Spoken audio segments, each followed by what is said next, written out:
Today we are diving into one single incredible event from way back in the 8th century. But here's the thing, it's been told and retold in some wildly different ways. At its heart, it's a story about a monk, an axe, and a sacred tree. But what it's really about is a question we're still wrestling with. Are our lives shaped by divine faith or by the power of our own human will? Okay, so picture this. We're in the dense, dark forests of what's now Germany. A Christian monk, his name is Boniface, is standing in front of a group of pagans.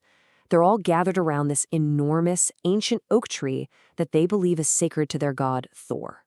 And Boniface, well, he's about to do something that's going to echo through history for centuries to come. And this is the core of it all, isn't it? When that massive tree comes crashing down, what just happened? Was it a miracle from God, a sign of his ultimate power? Or was it a deliberate, bold act of a powerful man proving that humanity forges its own destiny? That's the question we're going to unpack. All right, let's get into it. Here's how we're going to break this down. First, we'll look at the story as a divine miracle. Then, we'll see it as a purely human act. After that, we'll explore it as a kind of cosmic bet. We'll compare them all side by side and then try to figure out why this one legend just refuses to go away. So, first up, the original story. This is the foundational version, the one you might hear in a history of the church. It's the telling where Boniface is a true and humble servant of God, out there on a divine mission. The key thing to understand in this version is that it's not really about Boniface himself. His courage, his strength, that's not the point. He's just a channel, an instrument that a higher power is using to make a point. His own will takes a back seat to the will of God. And you can just feel his confidence. Standing there in front of everyone, he makes this incredible declaration. Now listen closely. He doesn't say he will defeat their God. He says the cross of Christ will. His faith isn't in himself or the axe he's holding. It's entirely in his God.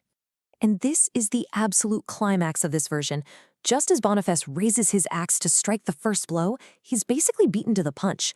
A huge, powerful gust of wind out of nowhere just rips through the forest and topples the oak, shattering it. Human action is taken right out of the equation. It's a pure, straight-up miracle. The result? It's immediate, and it is total. The pagans are just stunned. They convert right there on the spot.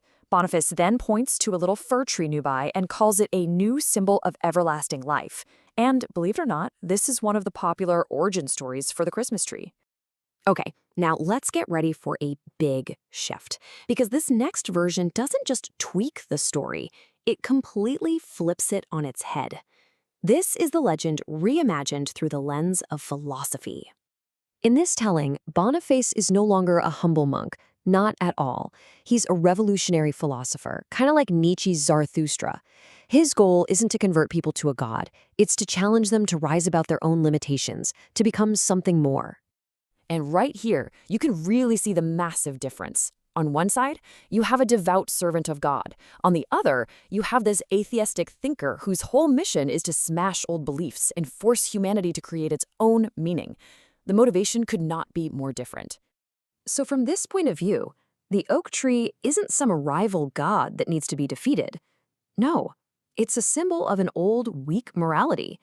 It represents the superstitions and traditions that are holding humanity back, keeping them weak. And for this new Boniface, it just has to go. And this quote, this is the heart of this reinterpretation. There's no gust of wind.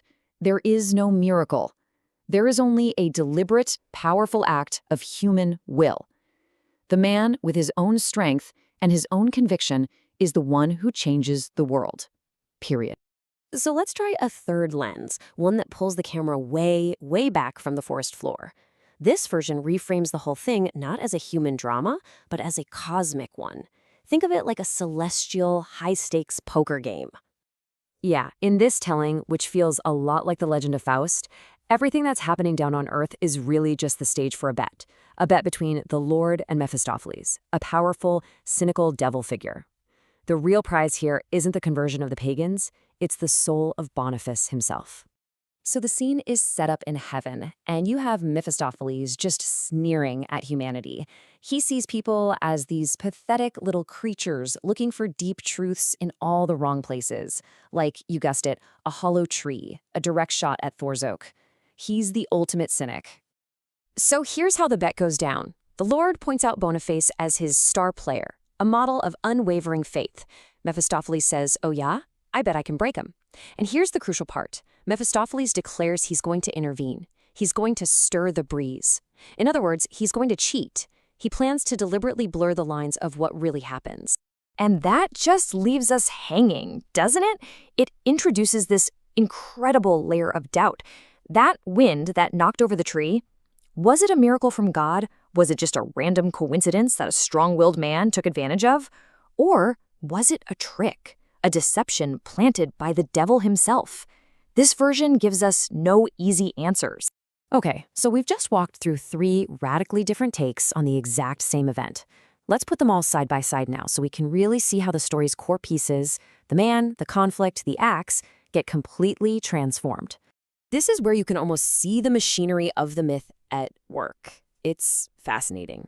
You change just a few key details, and suddenly the entire meaning and moral of the story shifts to fit a completely different worldview.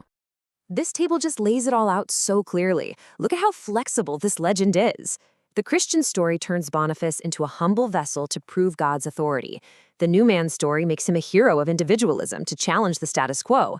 And the heavenly wager, it makes him a pawn in a cosmic game to explore the very nature of faith and doubt. It's the same event, but the why and the how change absolutely everything. So this all leads to the big question. Why are we still talking about a story from over 1,000 years ago? What is it about this particular legend that gives it so much power, so much staying power? You know, the reason this story lasts isn't because we're obsessed with the historical facts. It's because the story itself is like a canvas. It's a mythopoetic battleground where one of our oldest, most fundamental questions gets fought over and over again.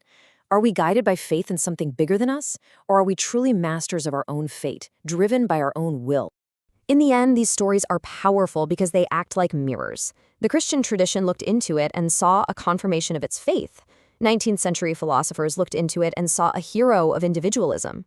The metaphysical version sees a world of cosmic uncertainty. So the real question it leaves for us is this. When we look into the mirror of this legend today, what reflection of our own beliefs, our own questions, and our own times do we see staring back?